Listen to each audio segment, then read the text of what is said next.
Halloween night. The air is crisp, and the jack-o'-lanterns cast their flickering glow across porches and pathways. Children parade through the streets, their laughter mixing with the rustling of falling leaves. For the most families, it's a night of innocence and fun, a chance to see the joy in the costumes, to share the magic of the season. Little ones can't wait to hurry home, eager to sort through their candy treasures, maybe even find a toy or two tucked in their bags. However, in 1974, in Deer Park, Texas, that laughter was silenced. A trusted father, a church deacon, a man known in his community as respectable, would betray his own child in a way so shocking that it did change forever Halloween.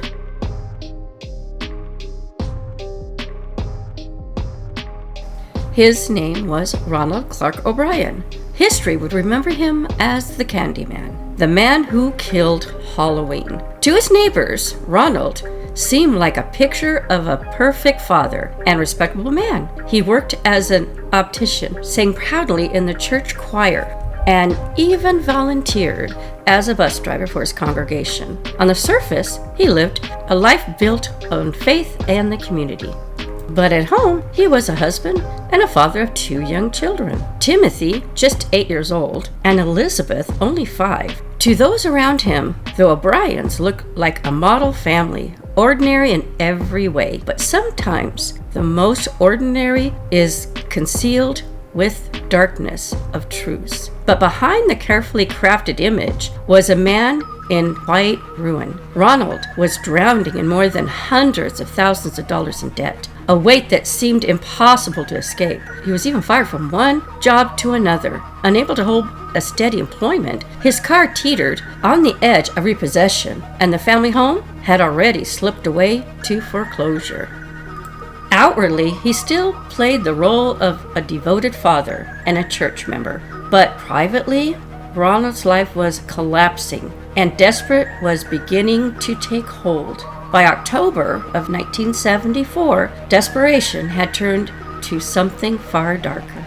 On October 31st, Ronald took Timothy and Elizabeth trick-or-treating, joined by their neighbor and his young child. The night was rainy, so they had visited only a few streets. At one darkened house, no one had answered the door. The kids grew restless and ran ahead. Ronald stayed behind. When he rejoined the group, he carried 5 long Pixie Stix candies, bright-colored tubes of sugary powder. He claimed that they had come from the house that hadn't answered. By the end of the night, Ronald handed 1 child each, his own, his neighbor's, and even a boy he recognized from church.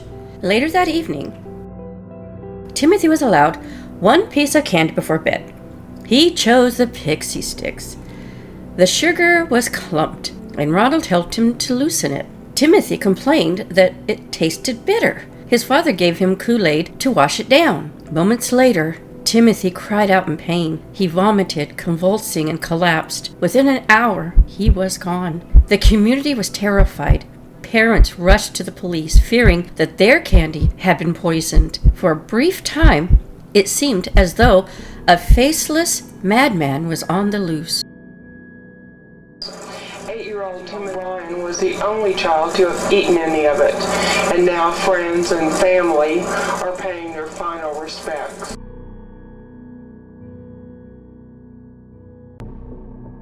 But soon, suspicion began to turn inward. Investigators noticed something troubling. No other homes on the trick-or-treat route had given out Pixie Stix that night. The only house Ronald pointed to had belonged to a man who hadn't even been home. He'd been at work for his entire shift.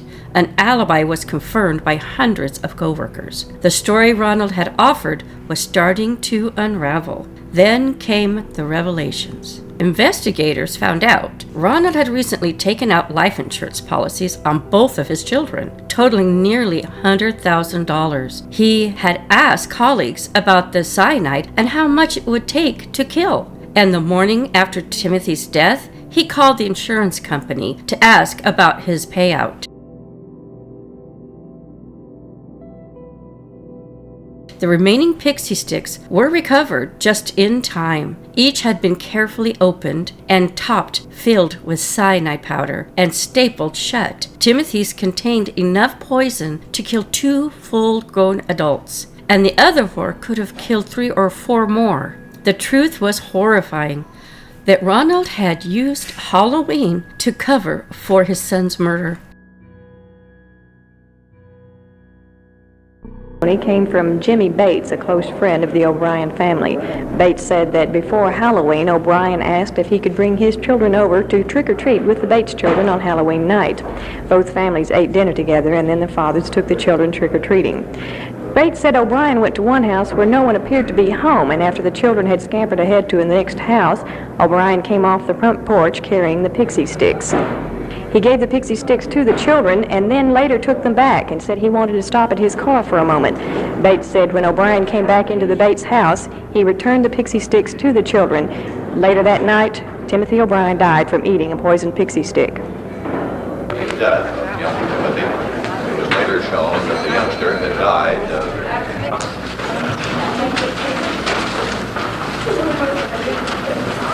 referring to statements with the rest of his name.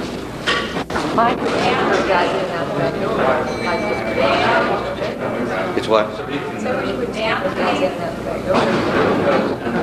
What, the witness?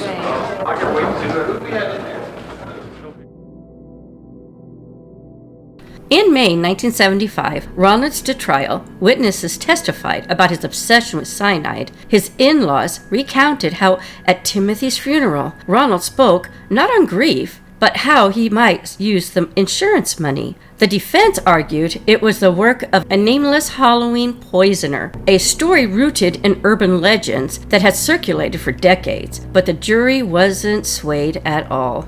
After just 46 minutes of deliberation, Ronald was convicted of capital murder and 4 counts of attempted murder. An hour later, he was sentenced to death.